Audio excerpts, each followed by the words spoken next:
Hola, ¿cómo están? Bienvenidos a la Masterclass de Iglesia. Para nosotros es un placer que puedas ser parte de este Congreso de Cultura y que en tu corazón esté el edificar juntos de la Iglesia en Cristo.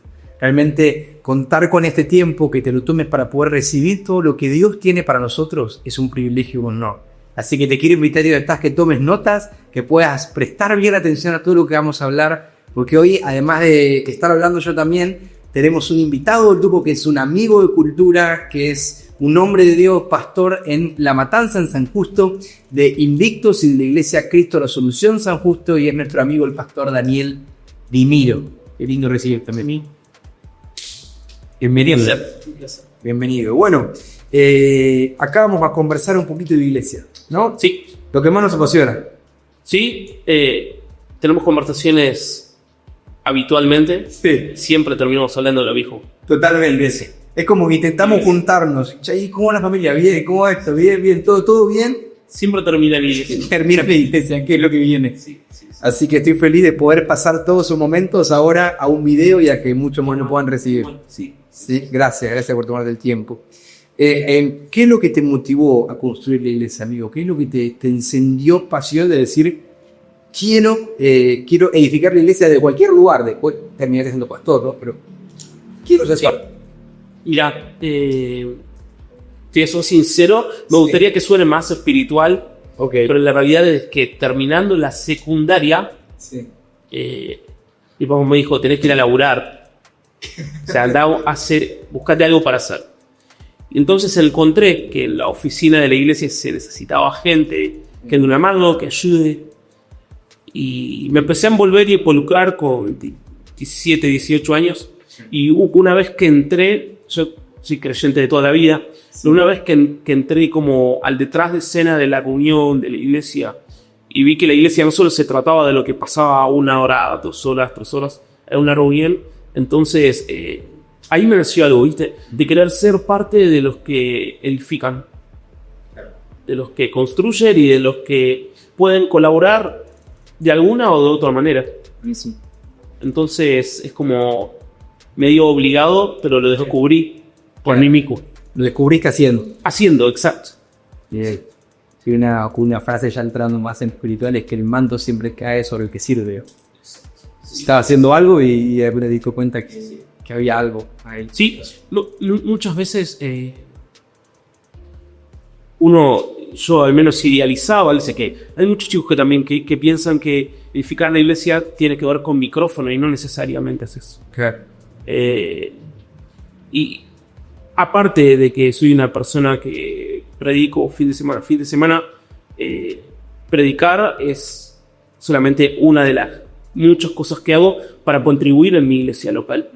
Y muchas veces los chicos que a ustedes pasar al hablar con las personas limitan al servicio, edificar la iglesia a un escenario, pero realmente tiene que ver con servir y con hacer y con estar donde haga falta y se decís. Sí, hasta que no sos puesto en el escenario de servir no te das cuenta con lo que Dios puso dentro tuyo. Sí. Y ahí se empieza a desarrollar paso a paso. Sí. También pasó algo similar. Yo cuando vuelvo al Señor, después de unos 2 años lejos del camino de la fe, por diversas enfermedades, accidentes, mi papá, todo un testimonio que tal vez algunos conocen, otros no, me encuentro que en la iglesia había necesidad. Claro. Que la distancia tal vez de los pastores de la iglesia generó que queden muchos espacios vacíos, otros espacios tal vez mal ocupados.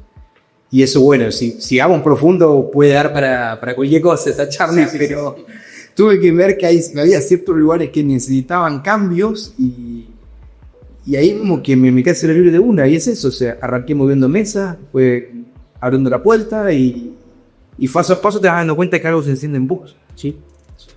Como si querés un mensaje para dar algo. Total. Es que hay historia en la Biblia que me gusta mucho, que es la historia en Juan Marcos, que la mamá, una mujer llamada María, era la que abría la casa a Jesús cada vez que estaban en Jerusalén. Entonces cada que Jesús y los discípulos pasaban por Jerusalén, se hospedaban en la casa de esta mujer llamada María. Y la historia cuenta que Juan Marcos se crió escuchando a Jesús y absorbiendo de los discípulos, a tal punto que nosotros después leemos en nuestra Biblia el Evangelio según Marco, que es el evangelio que tiene la perspectiva del apóstol Pedro. Claro, sí. El que dicen que el apóstol Pedro es el que le dictaba. Exacto. O sea, Juan Marco termina siendo como una especie de secretario porque Pablo lo había rechazado a Juan Marco. Y yo en Juan Marco encuentro esto de alguien que en el ministerio tomó decisiones muy buenas y muy malas, Claro. pero que de alguna manera nunca se terminaba de retirar del servicio. Siempre estaba ahí. Y la poca esa clase de gente, ¿viste? Que no siempre hace todo bien o que no siempre parece estar calificada, pero siempre está. Es que es parte de nuestra historia eso también. Exacto, sí, es eso. Porque cuando hay congresos como estos, por ahí vos vas a venir a lo que es el Congreso Cultura y vas a decir, qué increíble cultura. Sí. Bueno, pero cultura no es eso. Sí. Es un momento. No, después día a día hay otras cosas que están bien que Sí. Pero lo importante es estar. Claro. De estar. Total. ¿Y por qué creéis que es tan importante la iglesia, no? ¿Cuál es el motivo de la importancia que le damos a la iglesia aquellos que ponemos nuestra fe en Jesús? Cuando yo leo las escrituras y tal vez decías conmigo, me doy cuenta que en Génesis 2 que plantea el ideal y que el ideal tiene que ver con la creación. Dios establece familia e iglesia, que por alguna razón son las dos instituciones tal vez más acatadas hoy en día y que más se intenta destruir. Es el modelo que Dios estableció. Inclusive Jesús fue bien claro cuando habló con Pedro. Él le dijo: edificaré mi iglesia, y no prometió edificar mi vida. Sí, es verdad. Lo dijo: voy a edificar. A él dijo: edificaré mi iglesia. Entonces yo entiendo que cuánto mi vida es edificada depende de cuán plantado yo estoy en la iglesia. Y cuando, por ejemplo, nosotros leemos nuestras Biblias, nos encontramos que gran parte de todas las cartas que se escribieron fueron de iglesias locales. Claro, ¿verdad? Entonces, todo de la Biblia apunta a iglesia, y la gran mayoría de las veces apunta a iglesia local. Y encontramos esta frase que es unos a otros. Entonces, muchísimas veces. Tenemos esto de oren unos por otros y confiésense unos a otros. Y hasta Pedro escribió que teníamos que hospedarnos unos a otros. Y había un gran hombre de Dios que decía lo siguiente: que la iglesia no tuvo Biblia hasta el siglo III de Cristo, pero se tenían unos a otros. Y eso hacía la iglesia lo que el día de hoy es: una familia. Y eso es lo que a mí me gusta rescatar, de que uno no puede renunciar a su familia. Toda la vida puede ser cualquier. Donde vayas, y aunque reniegues, y aunque te cambies el apellido, hay una genética, hay un ADN. Por eso rescato el valor que la iglesia tiene, porque creo que todo lo que Dios quiere hacer en mí y a través de mí siempre va a estar, y no digo abrazo, pero siempre va a estar involucrado en la iglesia local. Espero que coincidas. Sí, estoy de acuerdo. De hecho, ahí tirando herejía. No, está perfecto. De hecho, ahí estaba mencionando Mateo 16, cuando Jesús pregunta a sus discípulos: ¿quién creen que yo soy? Sí. Y Pedro responde: sos el Mesías, el Hijo de Dios. Y él dice: bueno, sobre esta roca, sobre la declaración que acabaste de decir, la declaración de que Jesús es el Mesías, edificaré mi iglesia, ¿no? Y cuando Jesús comparte esa palabra de iglesia, que es la primera vez que se menciona en la Biblia la palabra iglesia, más allá que en el Antiguo Testamento se representa de diferentes formas. Sí. La primera vez que el maestro menciona y establece esa palabra, y él dice iglesia, que es la palabra eclesia, ¿no? Que es los llamados para afuera. Pero ¿qué es esa palabra más allá del significado que por ahí muchos conocen?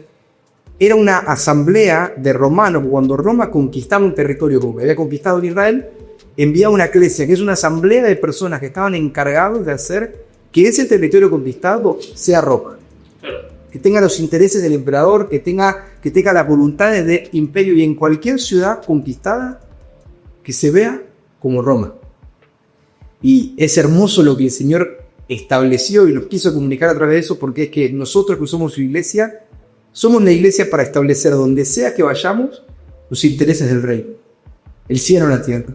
Y esa es nuestra misión. Y la misma palabra, la misma definición, ya nos da el sentido de misión que la iglesia tiene, ¿no?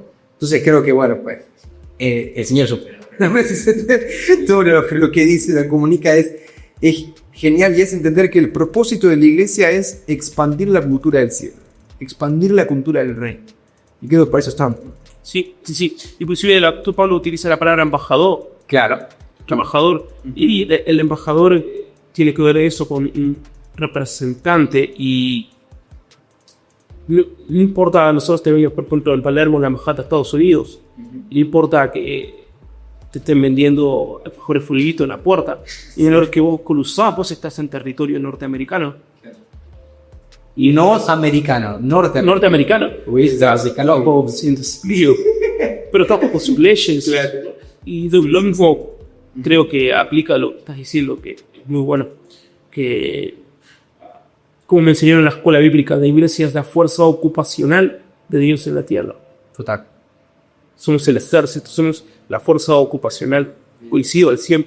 Y por eso esto que vos recién comentabas, que siempre todo lo que hacemos es a través de la iglesia, porque no es a través de un culto o una reunión, sino de ser iglesia y entender que donde voy y donde piso, soy su representante, ¿no? Por eso eso es algo que a mí me frustra personalmente, estoy aprendiendo a manejar.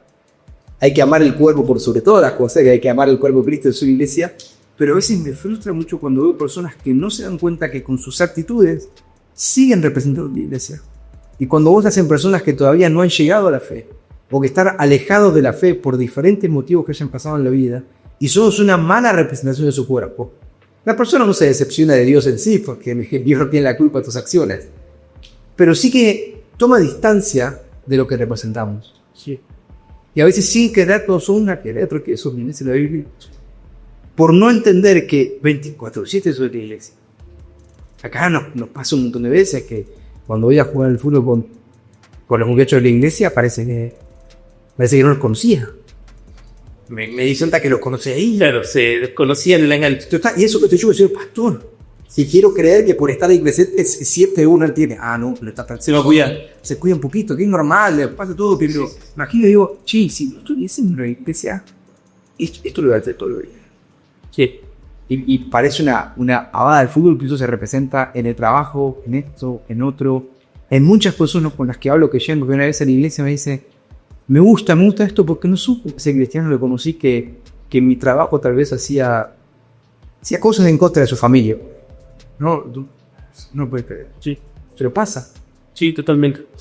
Hay algo que me llama la atención, de que la palabra Cristo significa ungido, habla del ungido y la unción. Y es interesante que en el Nuevo Testamento se marca bien la diferencia. Dice que Jesús ascendió a los cielos y los discípulos lo vieron ascender, pero sin embargo a nosotros nos llama el cuerpo de Cristo. Entonces quiere decir que Cristo, que habitaba en Jesús, ahora Cristo habita en nosotros. Y lo que Jesús fue hace 2000 años, entonces ahora somos nosotros. Sí. Entonces lo mismo, Jesús tenía, hoy yo lo tengo inclusive, que Pablo escribió que nosotros tenemos la mente de Cristo, lo cual nos hace pensar de que la iglesia es la imagen visible del Dios invisible. Y que el único Dios que la sociedad, el único Dios que mis amigos del barrio van a ver, el único Dios que mis compañeros pueden ver, es el Dios que yo voy a reflejar. Total. Entonces yo no tengo que fallar en mi responsabilidad de reflejar a Cristo, no en el culto, pero reflejar a Cristo y a el lugar donde voy. Y justamente eso quería preguntarte, porque siendo iglesia suceden problemas también dentro de la congregación, ¿no? Conflictos interpersonales que vos hay en todos lados. O sea, si te vas de tu congregación porque tuviste un conflicto interpersonal, es muy probable que no, pero porque todos somos personas y todos tenemos errores. Y entendiendo esto, ¿cuáles crees que son las situaciones que más lastiman a la iglesia como cuerpo? ¿Cuáles crees que son las situaciones que qué podemos hacer para evitar esas situaciones? Pero ¿cuáles son las que más lastiman? ¿Y qué podemos hacer para evitar? Yo creo tal vez tampoco coincide conmigo, uno de los grandes enemigos que tenemos hoy en la iglesia es la ofensa. Y creo que la ofensa ha hecho que personas se alejen de Dios, se distancien de la iglesia más que cualquier otra cosa. Entonces, lo que yo creo es que ofensa, y esto es lo que siempre trato de bajar en la iglesia, ofensa es algo inevitable. O que es algo que va a suceder. Sí o sí, va a pasar. O sea, yo no puedo elegirlo. Sencillamente siempre va a estar ahí y siempre voy a tener la oportunidad de ofenderme. Entonces yo apunto al discipulado y a la confianza de saber separar las cosas, de saber llevar las cosas a Dios y no a WhatsApp, de saber llevar las cosas a mis líderes y no a mis compañeros del grupo. Sí, de manejar los conflictos bíblicamente. Con madurez, sí, con madurez. Y por eso apunto al discipulado.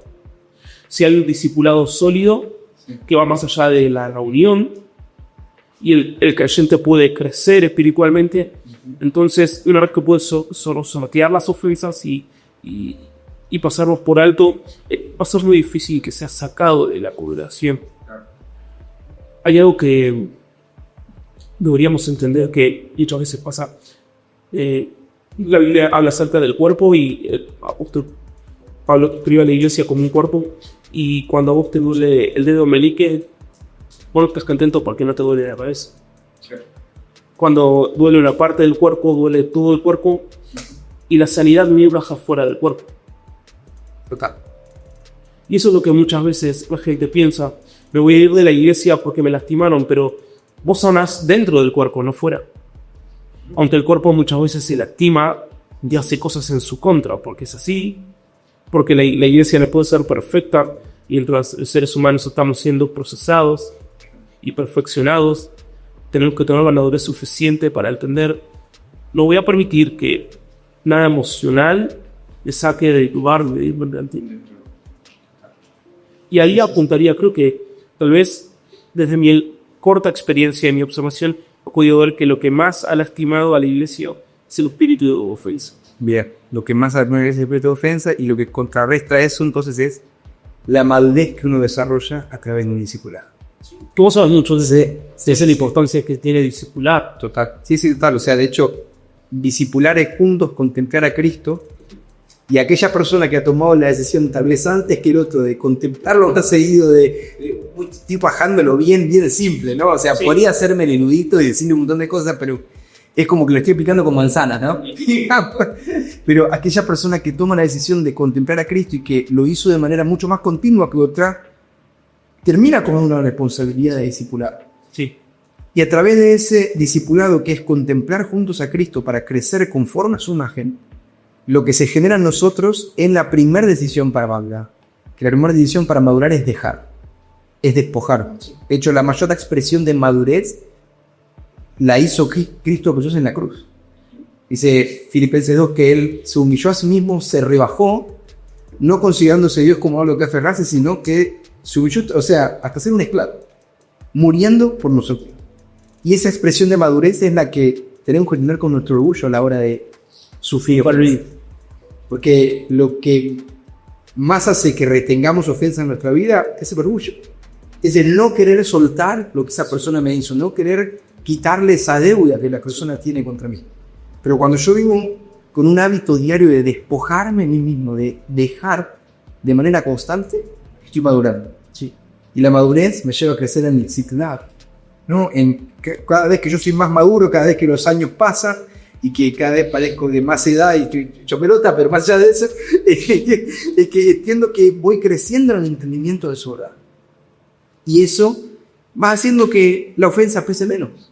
Las cosas que antes dolían, ahora ya no duelen. Las cosas que antes molestaban, ya no son motivo de división. Entonces, eso. ¿Y qué pensás de aquellas personas que pasan de congregación en congregación siguiendo modas? Estoy drogado. No, mira, yo soy lo mío es exagerado, y tal vez en la exageración mi perspectiva se vuelve un poquito errónea. Pero yo creo esto, mira. Creo que Dios tiene lugares asignados para cada uno.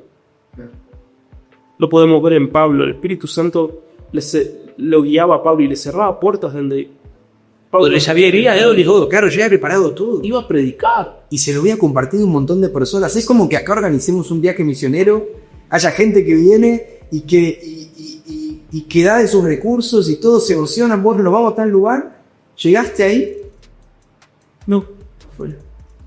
Entonces, yo creo en la territorial, creo que Dios tiene lugares asignados y yo animo a las personas a un saludo y eso.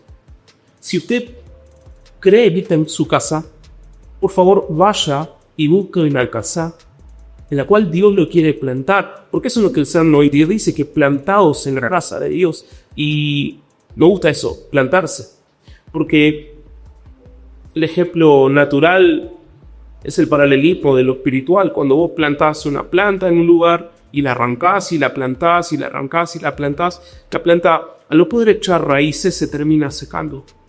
Y lo mismo pasa cuando los creyentes vamos de lugar en lugar buscando qué es lo que está de moda, cuál es el orador de moda, cuál es la canción de moda, cuál es el programa de yoga. Entonces espiritualmente nos terminamos secando. ¿Qué? Por haber abandonado el lugar donde Dios nos quería plantar, porque solamente en el lugar de mi asignación es donde yo voy a encontrar fruto. Entonces yo necesito descubrir dónde es que Dios me quiere. ¿Dónde es que Dios me quiere? Si vos pensás, es del Antiguo Testamento un ejemplo, pero esto es lo que yo tengo en claro respecto a mi lugar y mi asignación. Elías y Eliseo caminaron juntos, algunos teólogos dicen, por 10 años aproximadamente. Eliseo era conocido como el hombre que lavaba con los peligros, o sea, no hacía otra cosa, las más que servir. Y cuando Elías está a punto de partir, primero hijos de profetas le empiezan a insinuar a Eliseo, ¿sabes que tu padre te va a ser quitado? Como diciendo, mirá, su relación está llegando al fin. Y Eliseo dice, no digan nada. Y entonces es el propio Elías que le dice a Eliseo, vos quedate acá que yo tengo que seguir. Y Eliseo le dice, no. Eliseo dice, no. Entonces Elías y Eliseo se terminan separando, sí. ¿Quién los separa? Dios. Entonces mi consejo para la persona siempre es usted. Si usted se va a ir de un lugar a otro, asegúrese que sea Dios. Ni siquiera un hombre de Dios. Porque el hombre de Dios le dijo, quédate acá. Asegúrate de que sea Dios. Si te aseguras que sea Dios, entonces vas a estar bien. Ahora, si lo que estás siguiendo de forma cualquier emocional y almática, las emociones y el café, buenas para liderar. No, y así se terminan generando muchas personas lesiones crónicas en su vida. Así como esa persona que cuando juega el fútbol cada vez que juega se guinza el tobillo. Ese cristiano que no para de cambiar de iglesia en iglesia y que no para de ir de lugar, o que se aparta y vuelve, lo que está generando es una lesión crónica en su corazón. Y está generando un corazón con callos, ¿viste? Cuando vos tenés callos en la mano, yo antes jugaba al tenis, me parece, ahora jugaba al tenis. Cuando vos tenés callos en la mano, es un lugar que no tiene sensibilidad. Claro. Y así pasa con muchas personas que viven el cuerpo de Cristo de cierta manera, que simplemente lo usan. Una persona que solo usa la iglesia se vuelve insensible para con la iglesia, porque el día que no te da lo que le sirve, la menosprecia. Sí. En cambio, una persona que tiene un corazón enseñable, que permanece más allá de las injusticias, va a haber injusticia en la iglesia. Sí. Claro, lo que le digo siempre a la gente que discípulo es, te voy a defraudar. O sea, yo te voy a fallar. Y eso va a pasar, no puedo negar, eso no puede suceder. Pero cuando nosotros amamos más allá de lo que nos pasa y cuando cumplimos esa ley de fidelidad, el versículo se cumple, soy fiel en lo poco, lo mucho allí. Y vos, nosotros estamos hablando de esto del Salmo 92 que dice, plantados en la casa del Señor, y dice luego, en los atrios. Los atrios es el lugar de servicio. Sí. Es el lugar previo al lugar santísimo en el antiguo pacto, en el cual ahí se sacrificaban animales, ahí se limpiaba la sangre, había muchas veces que era parte de ese ritual. Entonces donde se florece es plantados en él. Totalmente. Y eso es importante poder resaltarlo. No, porque esto pasa muchas veces. Nosotros tenemos congresos, por ejemplo, en Caudal de toda la vida. Son cultura, los jóvenes de Caudal, pero siempre hemos tenido congresos. Y siempre con congresos sabemos que hay personas que vienen a decir, yo vine de tal iglesia, pero me gustaría estar acá. Y hemos aprendido porque eso no sirve ni para la persona, ni para quienes tenemos que recibir a esa persona. Porque cuando se mueve por emocionalismo, como vos lo dijiste, simplemente emociones, y no porque Dios se los dijo, ¿no tenemos significado? Sí. Porque no vienen a aplatar, se vienen simplemente a usar la iglesia. vos y tu mensaje en 22 acá, escribiste sobre la iglesia se identifica con los que quieren servirla y no usarla o no aprovecharse de ella. Me sirvió motores. Gracias, me sirvió un montón. Fue increíble. ¿Y cómo tiene que estar organizada una congregación, no? O sea, ¿por qué es necesario que haya un orden? Porque estamos en la época en la cual prima el desorden, ¿no? O sea, cuando algo es más orgánico, mejor. Se modificó bastante, que escuché decir al pastor Norris, para mí es libre de Dios. Sí. Él decía que hay que tener mucho cuidado de no confundir el mover del espíritu con desove. Mover del espíritu versus eso. Porque el racatata lo que tiene de malo es eso. Y el culto de la iglesia es hacer todo con decencia y con órdenes. Porque la iglesia local, la iglesia que encontramos en la Biblia, es una iglesia que tiene una estructura jerárquica. Claro. Y yo creo fuerte en el principio de ser enviado. Porque Jesús envió a 12 con tías, puso que llegaron a ser 12, y ellos tenían la carga y la responsabilidad de tomar decisiones por la iglesia primitiva. Después se fueron desparramando y la Biblia muestra cómo Santiago, el apóstol, asumía la responsabilidad por la iglesia de Jerusalén. Y cuando había conflictos, Santiago relata el libro de los Hechos que él los dejaba hablar a todos hasta el final, llegar a decir, bueno, sobre este asunto, este es mi juicio. Wow. Y esto es lo que vamos a hacer. La persona en autoridad. Y todo el tiempo la Biblia, por ejemplo, dice que apartaron Saulo y a Bernabé. Lo apartaron y lo enviaron. Esa es la iglesia apostólica. La iglesia que tiene orden. Y ahí viene la palabra apostólica. Te envía una congregación, te envía un pastor, te envía alguien en la autoridad. Lo contrario a eso es nivelar para abajo y decir, acá todos somos iguales y todos somos profetas y todos son... No. Sí que es un gran problema en justo donde estamos nosotros, que es el cubano, sí, Buenos Aires, es un gran problema. Sí. No es una mentalidad de rey. O sea, y no es bíblico, no todos somos iguales y no todos tenemos la misma autoridad. Viste que está esta historia del libro de los Hechos para México, que con buena intención van a liberar endemoniados, tienen la intención de liberarnos. La buena intención. Los demonios, fíjate, los demonios, la capacidad de reconocer la autoridad que tienen, dicen, de Jesús sabemos y a Pablo, dicen, pero ustedes. ¿Quién los envió? Entonces yo creo en eso, creo en la estructura, creo fuerte en los pastores, creo en el liderazgo de la iglesia, creo que las personas no tienen que levantarse ni ponerse títulos. O abrir una iglesia porque se dividieron. Exacto. Eso es más un montón. Sí. Y mismo hay que cuidarse, esto lo aprendí de chico, que lo que nace dividido muere dividido. Claro, es que mirá, o sea, nuestra congregación tiene 36 años de historia y mi papá fueron enviados, mi abuelo. Fueron enviados por una comitiva de 10 hermanos, creo, y abrieron acá en San Miguel. Y así sucedió. Todavía estamos. Y acá estamos, pero ¿por qué? Porque nació de un envío. Sí. La persona de autoridad envía otra. Sí. Excelente. De hecho, Efesios 4 dice esto, ¿no? Si me permitís, por eso lo absoluto. Sí, lo digo conmigo. Yo voy a leer una versión, la NBB. ¿Vos supos cuál es? Tengo la NBB acá. Que vamos a estarnos en seminares. Efesios 4, LOL, sí que lo esperé. Del 11 al 16, que muy bien. Y a algunos les dio el don de ser apóstoles, a otros el don de ser profetas, a otros el de anunciar las buenas nuevas, o sea, de ser evangelistas, y a otros el don de pastoral, y otros de educar, los maestros, al pueblo de Dios. El propósito de estas personas es que su pueblo esté perfectamente capacitado para servir a los demás y para ayudar al cuerpo de Cristo a crecer. De esta manera todos llegaremos a estar unidos en la fe y en el conocimiento del Hijo de Dios, hasta que lleguemos a ser una humanidad en plena madurez, que recién hablábamos, tal como es Cristo. Así dejaremos de ser como niños que cambian de creencias cada vez que alguien les dice algo diferente o logran astutamente que sus mentiras parezcan verdades. Ese es el espíritu del enemigo. O sea, media verdad. Más bien, al vivir la verdad con amor, creceremos y cada vez seremos más semejantes en todo a Cristo, que es nuestra cabeza. Por lo que Él hace cada una de las partes del cuerpo, según el don recibido, ayuda a las demás para que el cuerpo entero y unido crezca y se nutra de amor. Qué importante el equilibrio, ¿no?, de los 5 ministerios. Yo creo en los 5 ministerios, nosotros recibimos a los 5 ministerios en la iglesia, pero más allá de eso tengo que decir con tal libertad que para mí en el conurbano de Buenos Aires hay una profetitis. Es una cosa de loco.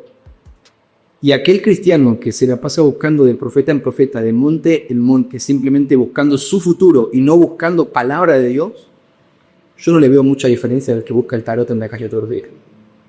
No lo veo muy distante. Porque la mayor profecía está escrita acá. Sí. Inclusive la directa siempre es igual. Claro, la gente me dice, ¿viste? La gente, los que me rodean y no me sienten eso. Che, eso es un poco creído, pero mira, Pedro también dijo super sexy. Comió con Jesús, lo escuchó hablar y lo vio. Y cuando Pedro se para a hablar, en lugar de hablar de lo que vio, lo que escuchó, él agarra y dice, la palabra profética más segura es la espiritual. Y yo hablando del Nuevo Testamento, di que está negativo. Hablando del antiguo. Dice la palabra es profética más segura. Entonces, cuando yo escucho eso o leo eso, yo entiendo que lo que viene de afuera viene para confirmar algo. Y no para abrir paso a algo que yo no tenía ni idea. Entonces muchas veces justificar un poco la falta de oración y de vida espiritual, y es un poco de vagancia. Sí, así es. Hay que leer la Biblia. La Biblia. Y eso habla. Y eso hablar, no maneras de leer la Biblia, orar y yo oré. Sí. Total. Y los 5 ministerios son fundamentales para todos los 5, ¿no? Y una forma fácil de entenderlo que se usaba mucho en los 90 y en los 1000, que creo que necesariamente no hemos escuchado, es la representación de los 5 ministerios con la mano, ¿no? Entendiendo que el pulgar es el apóstol, que es el responsable por el sustento y por la edificación, ¿no? Que el dedo índice es el profeta, que apunta hacia la palabra de Dios y hacia la voluntad de Dios, lo que justo recién hablábamos, que el dedo del medio es el evangelista, que es el dedo mayor que consigue llegar a lugares que otros dedos no llegan, para alcanzar al perdido, para alcanzar a que está distante del Señor. Luego está el dedo anular, que son los pastores, porque en este dedo anular se pone el pacto, que es este anillo, que casi lo pierdo el otro día y mi esposa me mata, pero lo encontramos en la calle otra vez. ¿Qué es lo que el pastor hace? Hace un pacto con el Señor de liderar y de cuidar a la novia de Cristo como lo haría una esposa, como lo haría un marido. Y el dedo meñique son los maestros, no porque sean mejores en cuestión de importancia, sino porque este dedo ingresa a lugares donde otros dedos no podrían entrar. Y los maestros, enseñando las escrituras, llegan al corazón de la gente, al corazón del puerto, de una forma que otros no llegan, ¿no? Y esto es importante poder entenderlo, que la unión de los 5 ministerios actúa para capacitar a los santos, como recién leíamos, para poder cumplir la obra del ministerio, para ayudar al cuerpo de Cristo a crecer y para que en plena madurez mostremos a Cristo. De eso se trata, ¿no? La organización que estamos intentando explicar. Espero haberlo explicado bien. Súper bien. Y tú, como vos decías, todos son necesarios y lo bueno de esto es que diferentes dones, diferentes personas. Entonces, no hay una persona que tenga los 5. Entonces, yo te necesito a vos. Y necesito de lo que vos podés aportar. Diferente a lo que yo puedo. Y eso nos mantiene humildes. 100%. El hecho de saber de que no tengo toda la revelación, no tengo toda la verdad, y fuimos creados para complementarnos. Sí. O sea, vos no puedes elegir. Che, ¿cuál dedo de la mano te gustaría perder? Ninguno. Dame todos. Sí. ¿Por qué tengo que perder alguno? Y tampoco hay manera que yo solo, como cristiano, represente de manera completa lo que Cristo le da. ¿Sí? Que es mucho mayor que lo que yo puedo entender en mi humanidad en esta tierra. Ese misterio me será revelado de forma completa el día que lo veamos a mi cara a cara. Pero mientras tanto, yo no puedo decir que tengo algo completo y que el otro no lo tiene. Sí. Porque eso es un problema y es algo que no haría. Sí. No, pero la verdad, es difícil porque incluso hay revelaciones que son divinas. Claro, y cosas que sí son ciertas. Y que hay veces, cuando se mete a lo humano y entra el orgullo, entonces la revelación empieza a verse ya distorsionada. Aunque sea verdad. Porque esto para mí es así, yo no sé si es así, pero para mí es que es tan importante lo que se dice como aquí en los. Claro. Es tan importante lo que sale como del corazón del que sale. Entonces cuando alguien empieza a hablar de cosas como es que yo tengo la revelación, porque yo tengo la manera, porque yo tengo la forma, porque yo tengo lo completo, permitime dudar. Total.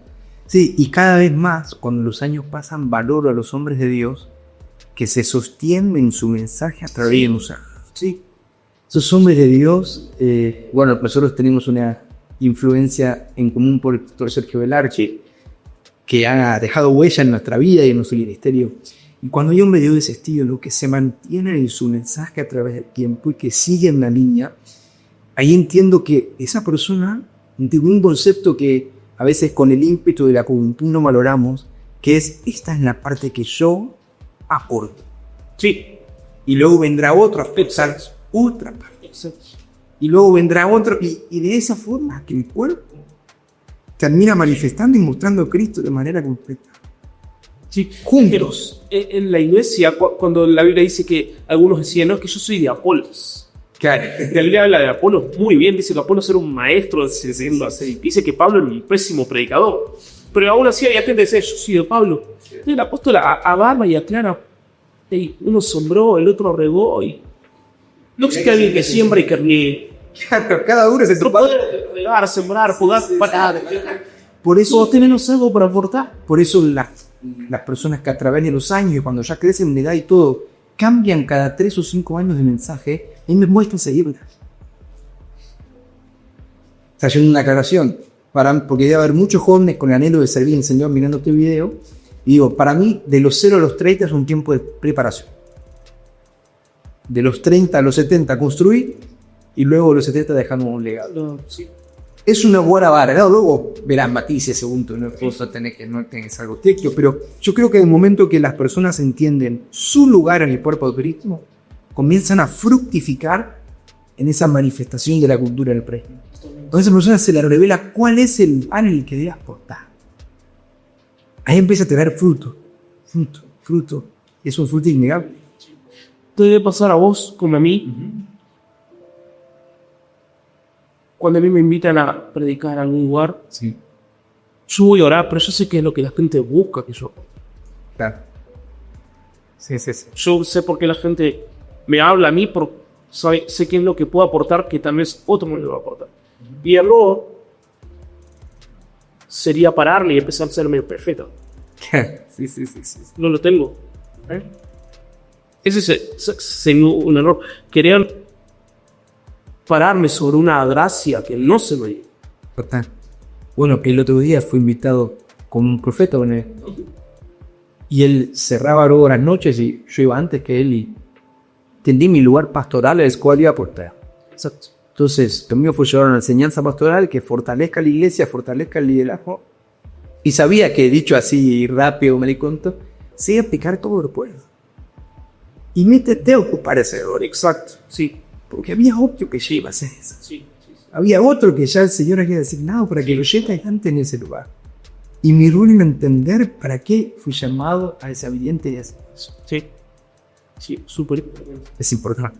Es importante sorprender. De hecho, como cuerpo estamos llamados a manifestar el reino de Dios, que Romanos 14:17 dice que el reino de Dios no es comida ni bebida, sino justicia, paz y gozo en el Espíritu. ¿No? O sea, gozo en el Espíritu. Entonces, para esto, para manifestar este reino, tenemos que ser entrenados.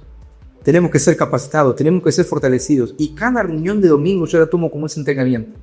Además de predicar el evangelio de salvación a las personas que llegan por primera vez, porque Nuestro corazón, una iglesia, es muy evangelístico, de traer personas a la iglesia, hacerlas parte de nuestra pasamos hablando de eso. Además entiendo que también es un tiempo de formación a las personas que son parte. Sí. Cada domingo, cada sábado, las reuniones de jóvenes, cada momento de grupos, cada momento. Estamos fortaleciendo, estamos equipando, y por eso hacemos congresos, por eso hacemos eventos, por eso hacemos lugares. Creo que de eso se trata, ¿no? Sí, en eso vamos a conseguir que nuestra tarea no es una tarea de contención, sino de formación. Totalmente. Sí. También. Y eso es lo que vamos a cambiar. Y desde ese lugar es que donde hay dolor y enfermedad, la iglesia junta en cada ambiente donde está, en cada esfera, como estamos hablando mucho en este congreso, va y trae restauración y sanidad. Donde hay corrupción, trae justicia. Donde hay personas cautivas, encadenadas en la vida, trae el mensaje de libertad. Manifestando esa cultura del rey. Sí. Anunciando que el rey viene, sí, es cierto que viene y vendrá. Pero también que el cielo y la tierra se puede vivir hoy. Tal vez no la plenitud de ese cielo, porque la plenitud será al ver a Cristo en gloria. Pero sí podemos vivir el cielo y la tierra cuando el Señor se manifiesta. Y eso nos llena de esperanza. Sí. Bueno, gracias. Gracias a cada uno de ustedes. Yo los bendigo mucho. Esperamos en el chao.